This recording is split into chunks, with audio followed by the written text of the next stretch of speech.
ഞാൻ എൻ്റെ ഫ്രണ്ട്സിൻ്റെ ഒപ്പം ഒരു ഫോട്ടോഷൂട്ടിന് പോയി. ഇത് കുറച്ച് പഴയ വീഡിയോയാണ്. ശ്രീകൃഷ്ണ ജയന്തിക്കന്ന് എൻ്റെ ഫ്രണ്ട്സൊക്കെ കൂടി എടുത്തൊരു ഫോട്ടോഷൂട്ടാണ്. ഇത് ഞാനല്ല, ഇതെൻ്റെ ഫ്രണ്ടാണ്. ഇവളുടെ ഫോട്ടോസാണ് നമ്മൾ എടുക്കുന്നത്. അപ്പോൾ ഇവിടെ ഈ ഫോട്ടോഷൂട്ട് നടക്കുന്നതിൻ്റെ ഇടയ്ക്ക് ഞാൻ ഈ സ്ഥലത്ത് പ്രകൃതി രമണീയതയൊക്കെ ഒന്ന് ആസ്വദിക്കാമെന്ന് വിചാരിച്ചു. മോർണിംഗാണ് പോയത്, നല്ല ഭംഗിയുണ്ടായിരുന്നു.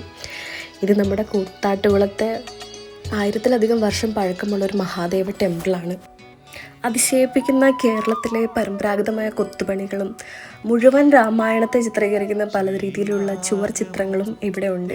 പക്ഷെ അതൊന്നും എനിക്ക് കാണാൻ കഴിഞ്ഞില്ല, എനിക്ക് അകത്ത് കയറാൻ പറ്റിയില്ല. ശിവനാണ് അമ്പലത്തിൻ്റെ മുഖ്യ പ്രതിഷ്ഠ. തിരുവിതാംകൂർ ദേവസ്വം ബോർഡിൻ്റെ കീഴിലാണ് ഈ അമ്പലം വരുന്നതെന്നാണ് നമുക്ക് അറിയാൻ കഴിഞ്ഞതും.